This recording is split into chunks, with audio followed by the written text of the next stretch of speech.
दोस्तों, कैसे हैं आप सभी। आशा करता हूँ अच्छे होंगे और अपनी अपनी परीक्षाओं की तैयारी में जी जान से जुटे होंगे।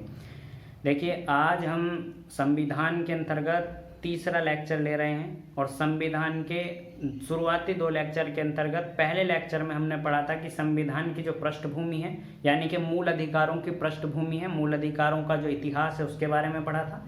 और दूसरे लेक्चर के अंतर्गत हमने पढ़ा था कि किस प्रकार से हम अनुच्छेद 14 से और अनुच्छेद जो है 18 तक हमने पढ़ा था, और अनुच्छेद 14 से अनुच्छेद 18 तक समानता के अधिकार को हमने पढ़ा था। देखिए, मूल संविधान के अंदर 7 मूल अधिकार दिए गए थे और उन 7 मूल अधिकारों में से एक मूल अधिकार को बाद में समाप्त कर दिया गया था, और समाप्त करने के बाद अब मूल अधिकारों की जो संख्या है, अब वर्तमान में मूल अधिकारों की संख्या 6 है। तो वर्तमान में भारत के संविधान में कितने मूल अधिकार हैं? 6 मूल अधिकार हैं। देखिए, 6 मूल अधिकार से पहले हम वर्णन कर चुके हैं समानता के अधिकार का, और अब हम जो वर्णन करेंगे यह करेंगे स्वतंत्रता के अधिकार का, राइट टू फ्रीडम। तो देखिए, स्वतंत्रता के अधिकार का हम वर्णन कर रहे हैं, और स्वतंत्रता के अधिकार में हम पढ़ेंगे अनुच्छेद 19 से लगा के अनुच्छेद 22 तक। इसके अंदर हम 4 अनुच्छेद को समाहित करेंगे। अनुच्छेद 19 को समाहित करेंगे, 20 को समाहित करेंगे, 21 को समाहित करेंगे, और अनुच्छेद 22 के बारे में हम चर्चा करेंगे। इन 4 अनुच्छेद के संबंध में हम पढ़ेंगे। और देखिए, 4 अनुच्छेद की अगर बात की जाए तो इनमें देखिए अनुच्छेद 19 की ही मैं केवल अभी बात करूंगा। अनुच्छेद 19, आर्टिकल 19। तो देखिए, आर्टिकल 19 के अंतर्गत क्या है? आर्टिकल 19 के अंतर्गत ये कहा गया है कि वाक एवं अभिव्यक्ति की स्वतंत्रता, ये मोटे मोटे तौर पर मैं आपको बता रहा हूं, वाक एवं अभिव्यक्ति की स्वतंत्रता, वाक एवं अभिव्यक्ति की स्वतंत्रता। देखिए, वाक एवं अभिव्यक्ति की स्वतंत्रता के जो मायने हैं इसको समझते हैं। देखो, वाक एवं अभिव्यक्ति की स्वतंत्रता के मायने ये हैं कि किसी भी व्यक्ति को अपना, चाहे वो किसी भी प्रकार का विकास, उसका राजनीतिक, सामाजिक, आर्थिक और जो है राजनीतिक हो, सामाजिक हो, आर्थिक हो, और किसी भी प्रकार का विकास हो, प्रत्येक विकास को करने के लिए व्यक्ति के पास मूल अधिकार होने चाहिए, और उन मूल अधिकारों का ही एक तत्व है स्वतंत्रता का अधिकार।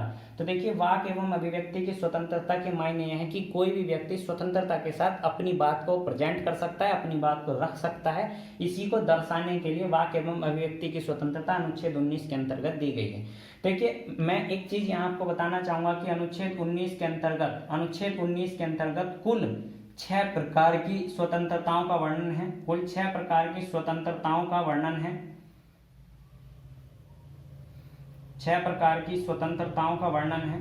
देखिए, वर्तमान में अनुच्छेद 19 के अंदर 6 प्रकार की बात बताई गई है, लेकिन मूल संविधान में इन अनुच्छेद 19 के अंतर्गत 7 मूल बातें बताई गई थी। 7 अधिकार थे जो वाक एवं अभिव्यक्ति की स्वतंत्रता से संबंधित थे, लेकिन अब ये 6 हैं। देखिए, बात करते हैं एक की, और एक था हमारे पास अनुच्छेद 19 का फर्स्ट, और अनुच्छेद 19 के फर्स्ट का 6 पार्ट। इस 6 पार्ट के अंतर्गत था संपत्ति का अधिकार, और उसी के साथ साथ संपत्ति का जो अधिकार था, संपत्ति का अधिकार था अनुच्छेद 21 में।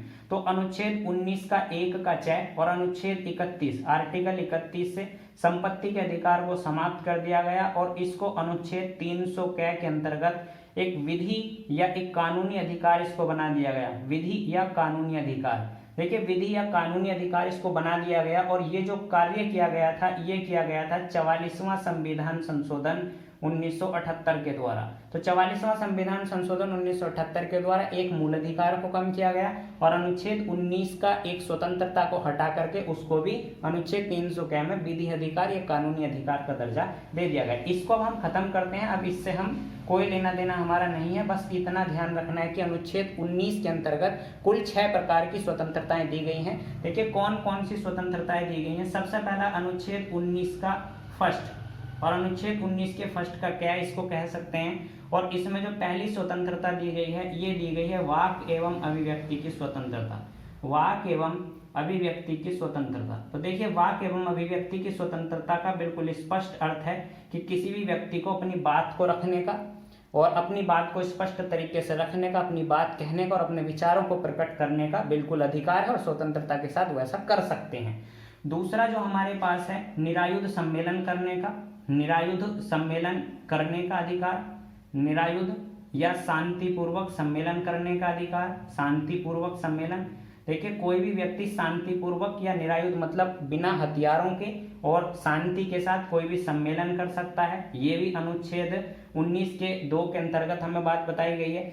उसके बाद हमारे पास है संगठन या संघ बनाने का अधिकार। देखिए तीसरी जो अनुच्छेद 19 के अंतर्गत बात कही गई है, ये कही गई है संगठन या संघ बनाने का अधिकार, यानी कि कोई भी यूनियन, कोई भी ग्रुप, कोई भी संगठन लोग मिलकर के बना सकते हैं संगठन बनाने का अधिकार। और ये जो अधिकार है ये भी कैसा अधिकार है, ये अनुच्छेद 19 के अंतर्गत वाक एवं अभिव्यक्ति की स्वतंत्रता के अधिकार के अंतर्गत ही आता है। दूसरा यहाँ देखिए चौथी जो स्वतंत्रता दी गई है, 4वीं स्वतंत्रता दी गई है, भारत के किसी भी राज्य क्षेत्र में अबाध रूप से संचरण का अधिकार। भारत के किसी भी राज्य क्षेत्र में अबाध रूप से संचरण, देखिए अबाध रूप से संचरण का मतलब है कि भारत के किसी भी क्षेत्र में व्यक्ति घूम सकता है और जो है मतलब संचरण कर सकता है, उसको कोई समस्या नहीं होगी। ये अधिकार भी व्यक्ति को कहाँ दिया गया है, अनुच्छेद 19 वाक एवं अभिव्यक्ति की स्वतंत्रता में।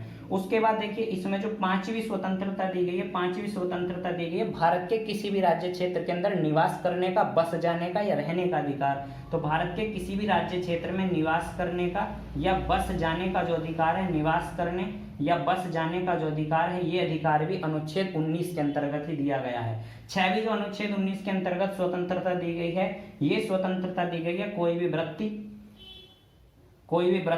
वृत्ति का मतलब है आजीविका का कोई भी साधन, अपना पेट पालने के लिए कुछ भी, कोई भी वृत्ति, आजीविका और उसके लिए कोई भी कार्य व्यक्ति कर सकता है। ये अनुच्छेद 19 के अंतर्गत 6 प्रकार की स्वतंत्रताओं का वर्णन किया गया है।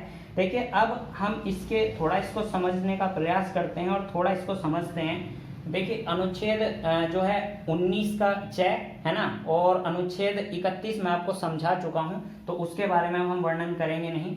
अब हम क्या करते हैं, देखिए वाक एवं अभिव्यक्ति की स्वतंत्रता हम सब समझ चुके हैं, अपनी बात को स्पष्ट तरीके से रखना ये सब। दूसरा हमारे पास जैसे कि प्रेस की स्वतंत्रता भी हमारे पास कहाँ आती है, अनुच्छेद 19 के अंतर्गत वाक एवं अभिव्यक्ति की स्वतंत्रता के अंतर्गत आती है प्रेस की स्वतंत्रता, है ना। मीडिया भारत में स्वतंत्र है, ये अनुच्छेद 19 के अंतर्गत बात आती है। उसके बाद देखिए राष्ट्रीय ध्वज फहराने का अधिकार, ये भी अनुच्छेद 19 के अंतर्गत वाक एवं अभिव्यक्ति की स्वतंत्रता में ही शामिल होगा। उसके बाद जो हमारे पास है जानने का अधिकार, राइट टू नो, किसी भी चीज को जानने का अधिकार, ये भी हमारे पास जो है अनुच्छेद 19 के अंतर्गत ही शामिल होगा। फिर हमारे पास है देखिए विदेश जाने का अधिकार, इसके संबंध में विदेश जाने के अधिकार के संबंध में आप एक बात ध्यान रखेंगे, विदेश जाने के अधिकार में एक बड़ा इंपॉर्टेंट और महत्वपूर्ण केस था जिसको कहते हैं मेनका गांधी बनाम भारत संघ। तो देखिए आपातकाल के समय पे मेनका गांधी का जो पासपोर्ट था, भारतीय सरकार यानी कि इंदिरा गांधी जी ने जब आपातकाल लगाया था 1975 में, उस समय पे मेनका गांधी का जो पासपोर्ट था उसको जब्त कर लिया गया था। और जब्त करने के बाद यहाँ विदेश जाने का अधिकार को घोषित किया गया था कि विदेश जाने का जो अधिकार है वो ये मेनका गांधी बनाम भारत संघ का जो केस था ये 1978 का केस था। और 1978 के इस केस में ये कहा गया था कि विदेश जाने का अधिकार जो है अनुच्छेद 19 के अंतर्गत विचार एवं अभिव्यक्ति का ही अधिकार माना जाएगा। उसके बाद देखिए जो लाइव प्रसारण करते हैं, आपको देखा हाल प्रदर्शित करने का जो अधिकार है ये भी हमारे पास जो मूल अधिकार है अनुच्छेद 19 के अंतर्गत वाक एवं अभिव्यक्ति के अंतर्गत। उसके बाद हमारे पास जो है हड़ताल, देखिए ध्यान देंगे हड़ताल करने का जो अधिकार है, हड़ताल करने का अधिकार अनुच्छेद 19 के अंतर्गत नहीं आता। हड़ताल करना या बंद करना अनुच्छेद 19 के अंतर्गत नहीं है, ये कोई मूल अधिकार नहीं है कि कोई व्यक्ति हड़ताल करे, बिल्कुल भी मूल अधिकारों में शामिल नहीं होता। ये इंपॉर्टेंट तथ्य है कि हड़ताल हो या बंद हो ये किसी भी मूल अधिकार के अंतर्गत शामिल नहीं किए जाते। जबकि आप क्या कर सकते हैं, आप प्रोटेस्ट कर सकते हैं, आप आंदोलन कर सकते हैं। और आंदोलन कैसा होना चाहिए, आंदोलन होना चाहिए शांतिपूर्वक आंदोलन होना चाहिए, आप कर सकते हैं, उसमें कोई प्रॉब्लम नहीं है। उसके बाद देखिए अब हम बात करेंगे सभा या सम्मेलन करने का अधिकार। तो आप सभा या सम्मेलन कर सकते हैं, और सभा या सम्मेलन आप किस प्रकार का करेंगे, सभा या सम्मेलन आप कर सकते हैं जहां आप कोई हथियार के साथ ना, शांतिपूर्वक सम्मेलन आप कर सकते हैं। उसके बाद हम पढ़े थे संगठन बनाने का अधिकार। तो देखिए संगठन आप बना सकते हैं, संगठन बनाने में आपको कोई मनाही नहीं होगी। अनुच्छेद 19 के फर्स्ट के ग में आपको संगठन बनाने के लिए कहा गया है। और बस थोड़ी इनमें ये ध्यान रखना पड़ता है कि संगठन अगर बनाएंगे तो संगठन बनाने के लिए कुछ जो है विशेष परिस्थितियां होती हैं कि उन परिस्थितियों में आप संगठन को रद्द किया जा सकता है या उन पर निर्बंध लगाया जा सकता है। एग्जाम्पल के तौर पर अगर भारत की प्रभुसत्ता को और उसकी अखंडता को अगर खतरा है किसी सम्मेलन से तो उसको बैन किया जा सकता है। अगर लोक व्यवस्था पर अगर कोई बुरा प्रभाव संगठन देगा तो उसको समाप्त किया जा सकता है, उसको नहीं बनाने दिया जाएगा। और सदाचार के हित में अगर नहीं है तो उसको भी नहीं बनाने दिया जाएगा। अब आगे बढ़ते हैं। देखिए संचरण की अगर हम बात करें तो भारत में कहीं भी घूमने का अधिकार व्यक्ति को है, निवास करने का कहीं भी अधिकार है और उपजीविका आजीविका कमाने का व्यक्ति को अधिकार है। अब हम बात करेंगे, देखिए अनुच्छेद 19 के संबंध में हम बेहतर तरीके से पढ़ लिए कि व्यक्ति को बोलने चालने का और अपने विचारों को प्रकट करने का अधिकार, उसके साथ साथ भारत में कहीं भी निवास करने का, भारत में कहीं भी घूमने का अधिकार हो। और इस तरह के जो अधिकार हैं वो अनुच्छेद 19 के अंतर, प्रेस की स्वतंत्रता अनुच्छेद 19 के अंतर्गत आती है। सारे अधिकार अनुच्छेद 19 के अंतर्गत ही आते हैं। अब अनुच्छेद 20 को पढ़ेंगे। देखिए अनुच्छेद 20 में क्या है, अनुच्छेद 20 के बारे में चर्चा करते हैं। देखिए अनुच्छेद 20 की अगर हम बात करेंगे तो अनुच्छेद 20 के अंतर्गत समझेंगे। अनुच्छेद 20 के अंतर्गत जो है वो दोष सिद्धि के संबंध में संरक्षण है। अनुच्छेद 20 के अंतर्गत है दोष सिद्धि के संबंध में, दोष सिद्धि के संबंध में संरक्षण। देखिए दोष सिद्धि के संबंध में अगर संरक्षण की बात की जाएगी, संबंध में संरक्षण, तो दोष सिद्धि के संबंध में अगर संरक्षण की बात की जाएगी तो ये बात कही गई है अनुच्छेद 20 के अंतर्गत। अनुच्छेद 20 के अंतर्गत दोष सिद्धि के संबंध में संरक्षण के लिए कहा गया है। और ध्यान से आप समझेंगे, देखिए इसमें 3 बात बताई गई हैं और 3 बात कौन कौन सी हैं देखिए समझते हैं। सबसे पहली तो हमारे पास इसके अंतर्गत जो विधियां हैं उन विधियों से संरक्षण के लिए कहा गया है। पहली विधि दी गई है कार्योत्तर विधि से संरक्षण। ध्यान देंगे, कार्योत्तर विधि से संरक्षण, कार्योत्तर विधि से संरक्षण। देखिए विधि बोलते हैं कानून को, कार्योत्तर विधि से संरक्षण। दूसरा हमारे पास क्या होगा, दूसरा हमारे पास इसके अंदर दिया गया है कार्योत्तर हो गया, उस फिर है दोहरे दंड से संरक्षण, दोहरे दंड से संरक्षण। इसको बड़े ध्यान से हमें समझना है। एकक बात का मूल अधिकारों के अंदर अपना महत्व है और एकक बात का इंपॉर्टेंस हमारे दैनिक जीवन में इसका महत्वपूर्ण योगदान है, तो इसको ध्यान से पढ़ेंगे। तीसरा हमारे पास जो है, तीसरा हमारे पास है आत्म अभिशंसन से संरक्षण, आत्म अभिशंसन से संरक्षण, अभिशंसन से संरक्षण। इसको समझते हैं। देखिए हम बात करते हैं कार्योत्तर विधि से संरक्षण, इसको समझते हैं। देखिए मान लो अभी किसी व्यक्ति ने कोई अपराध किया, ये एट प्रेजेंट आज की तारीख में किसी ने, कोई व्यक्ति ने अपराध किया प्रेजेंट टाइम में, और इस अपराध के लिए अभी तक भारत के अंदर कोई विधि या कोई कानून नहीं था, ठीक।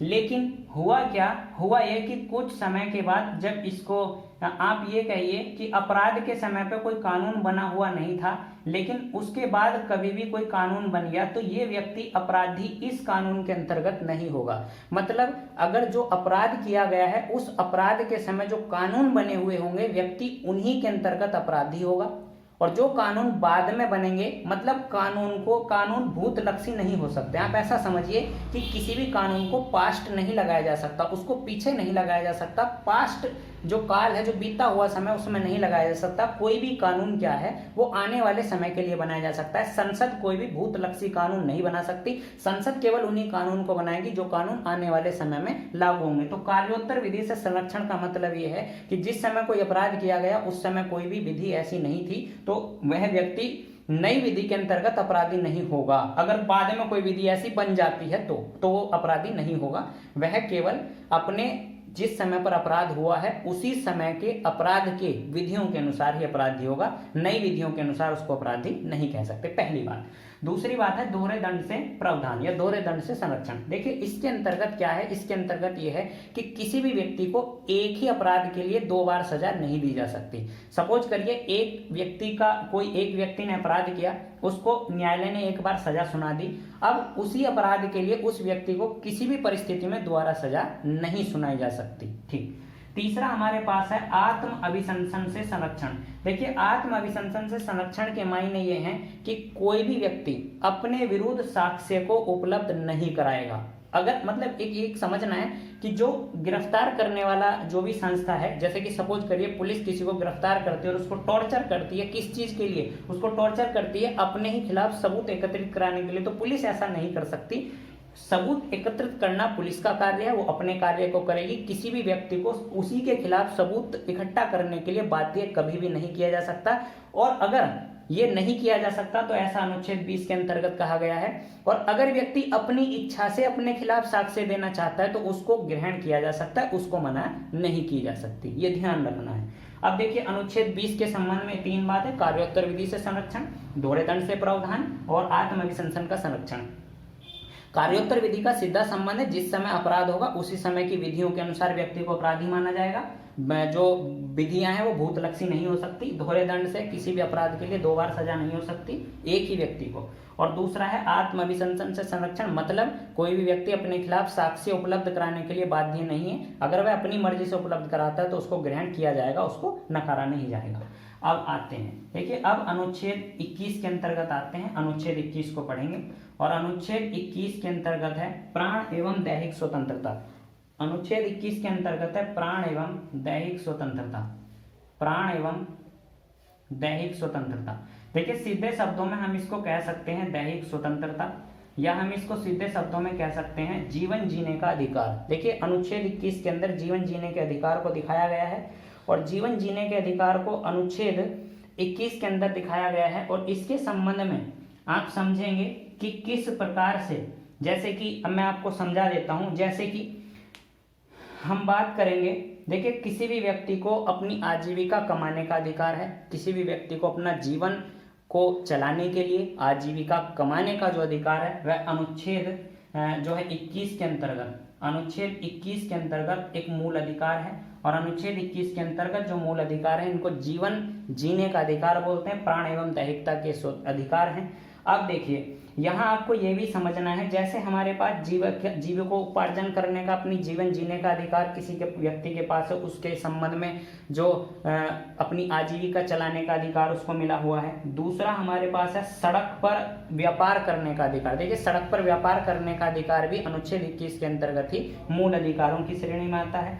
फिर हमारे पास है निःशुल्क विधिक सहायता, यानी कि निःशुल्क कानूनी सहायता प्राप्त करने का अधिकार भी अनुच्छेद 21 के अंतर्गत ही आता है। उसके बाद हमारे पास होगा, देखिए जैसे कि निःशुल्क खाद्य सामग्री, निःशुल्क खाद्य सामग्री का अधिकार। एक इसके अंतर्गत मैं आपको विशेष रूप से बताऊंगा अनुच्छेद 21। अनुच्छेद 21 के अंतर्गत एक निजता का अधिकार आता है, राइट टू प्राइवेसी, जो आजकल बड़ा चर्चाओं का विषय है, निजता का अधिकार। देखिए अभी हाल ही में क्या है, हाल ही में विपक्ष के कुछ नेताओं की और बड़े बड़े देश के लोगों की जो एक स्पाईवेयर यानी कि एक सॉफ्टवेयर के द्वारा जासूसी कराई गई है और वह कहीं ना कहीं जो निजता के अधिकार का उल्लंघन मानी जाती है। तो इस प्रकार से निजता के अधिकार और आधार कार्ड को लेकर के निजता के अधिकार के बड़े जो हैं बड़े चर्चाओं के विषय निजता के अधिकार के होते हैं। राइट टू प्राइवेसी इसको कहते हैं। और निजता का जो अधिकार है राइट टू प्राइवेसी, ये राइट टू प्राइवेसी या निजता का अधिकार अनुच्छेद 21 के अंतर्गत जीवन जीने के अधिकार में ही शामिल होता है। देखिए निद्रा लेने का, सोने का अधिकार भी यहीं पर है।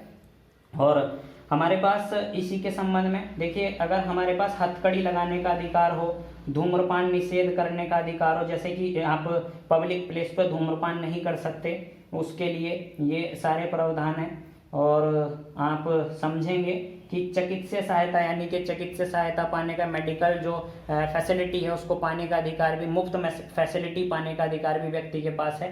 और इसी के तहत जो गवर्नमेंट हॉस्पिटल हैं वो फ्री में इलाज करते हैं, क्योंकि ये अनुच्छेद 21 के अंतर्गत कैसा अधिकार है, अनुच्छेद 21 के अंतर्गत एक जीवन जीने के अधिकार के अंतर्गत इसको शामिल किया जाता है। हम आप समझेंगे शिक्षा के अधिकार को समझते हैं। अनुच्छेद 21 के अंतर्गत एक अधिकार आता है जिसको हम अधिकार बोलते हैं शिक्षा का अधिकार। देखिए शिक्षा के अधिकार के संबंध में आप पहले तो ये समझिए कि शिक्षा के अधिकार को मूल मूल अधिकार की श्रेणी में कब लाया गया? तो शिक्षा के अधिकार को मूल अधिकार की श्रेणी में एक केस हुआ था, मोहिनी जैन बनाम कर्नाटक राज्य का केस था। और मोहिनी जैन बनाम कर्नाटक राज्य के केस में, मोहिनी जैन बनाम कर्नाटक राज्य के केस में मोहिनी जैन मेरठ की रहने वाली हैं और इनका कर्नाटक में MBBS मेडिकल के लिए एडमिशन हुआ था और उसमें फीस को लेकर के सुप्रीम कोर्ट गई थी। फिर सुप्रीम कोर्ट ने जो है इसमें कहा था कि स्वतंत्रता यानी कि जो शिक्षा का अधिकार है, शिक्षा का अधिकार कैसा अधिकार है? मूल अधिकार, और मूल अधिकार की श्रेणी में इसको शामिल कर दिया गया था। उसके बाद देखिए एक संविधान में संशोधन हुआ था, 86वां संविधान संशोधन, और ये 86वां संविधान संशोधन हुआ था 2002 में। 86वां संविधान संशोधन 2002 में हुआ था, जिसके अंतर्गत देखिए अनुच्छेद 21 के अंतर्गत 21 क्या बना करके शिक्षा के अधिकार को मूल अधिकार बनाया गया था। और 6 साल 14 साल तक के बच्चे हैं, देखिए 6 साल तक के बच्चे हैं, उनका जो पालन पोषण करना, उनको 14 साल तक के बच्चों को शिक्षा के अधिकार उपलब्ध कराना, ये माता पिता का कर्तव्य होगा। मूल कर्तव्य 11वां मूल कर्तव्य 86वां संविधान संशोधन 2002 में जुड़ा। और अनुच्छेद 21 के अंतर्गत शिक्षा को मूल अधिकारों की श्रेणी में जो लाया गया वो भी 86वां संविधान संशोधन 2002 के अंतर्गत ही लाया गया है।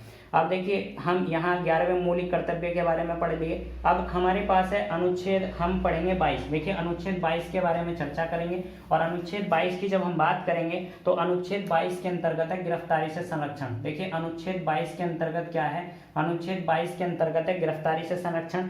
और देखिए गिरफ्तारी से संरक्षण के मायने आप समझ लें कि अगर अगर किसी व्यक्ति को गिरफ्तार किया जा रहा है तो उसके पास कुछ राइट होते हैं, गिरफ्तार होने वाले व्यक्ति के पास भी कुछ अधिकार होते हैं और वो अधिकार उसको अनुच्छेद 22 के तहत दिए जाते हैं। देखिए कौन कौन से अधिकार होते हैं? उसको ये अधिकार है कि वो व्यक्ति क्या है, उस व्यक्ति को गिरफ्तारी का कारण जानने का अधिकार है, वो ये जान सकता है कि मुझे किस कारण से गिरफ्तार किया जा रहा है। दूसरा उसके अधिकार है कि वो अपनी इच्छा से, मतलब जो उसकी समझ में सर्वश्रेष्ठ वकील है, वह अपनी समझ में जो उसकी समझ में सबसे अच्छा वकील है, वह उस वकील से परामर्श करने का अधिकार रखता है या उससे फोन पर बात करने का अधिकार रखता है। तीसरा हमारे पास है कि गिरफ्तारी के 24 घंटे के अंदर अंदर किसी भी व्यक्ति को जो उसके सबसे निकट न्यायिक मजिस्ट्रेट होगा, उस न्यायिक मजिस्ट्रेट के सामने उसको पेश करना होगा। देखिए इसमें कुछ जो है सामान्य विधि के अधीन जो निवारक निरोध विधियां आती हैं। निवारक निरोध विधियों का मतलब है कि किस प्रकार से किसी व्यक्ति को निरोध किया जा सकता है, किस व्यक्ति को जो है उसको जो जेल में रखा जा सकता है। देखिए कभी कभी ऐसा होता है, मैं आपको बता देता हूँ, कई बार नज़रबंदी आपने सुनी होगी, नज़रबंद किसी को कर दिया जाता है। अभी जम्मू कश्मीर के संबंध में कई नेताओं को नज़रबंद कर दिया गया। और उसके बाद आप समझते होंगे जब आप पढ़ेंगे आपातकाल पढ़ेंगे आप 1975 का आपातकाल इंदिरा गांधी के समय में, तो उस समय पर जो विपक्ष के बड़े बड़े नेता थे उन नेताओं को सबको क्या कर दिया गया था, उन समस्त नेताओं को क्या कर दिया गया था, सबको जो है गिरफ्तार कर लिया गया था। और देखिए बिना कारण के गिरफ्तार करना, ये मतलब किस किस हिसाब से वो होता है, तो इसके संबंध में देखिए हम कल पढ़ेंगे। कल हम मीसा एक्ट पढ़ेंगे, कल हम पोटा पढ़ेंगे, कल हम बहुत सारे जो हैं आतंकवाद निरोधक एक्ट पढ़ेंगे, कल हम इन सब के बारे में पढ़ेंगे। आज का लेक्चर हमारा यहीं तक।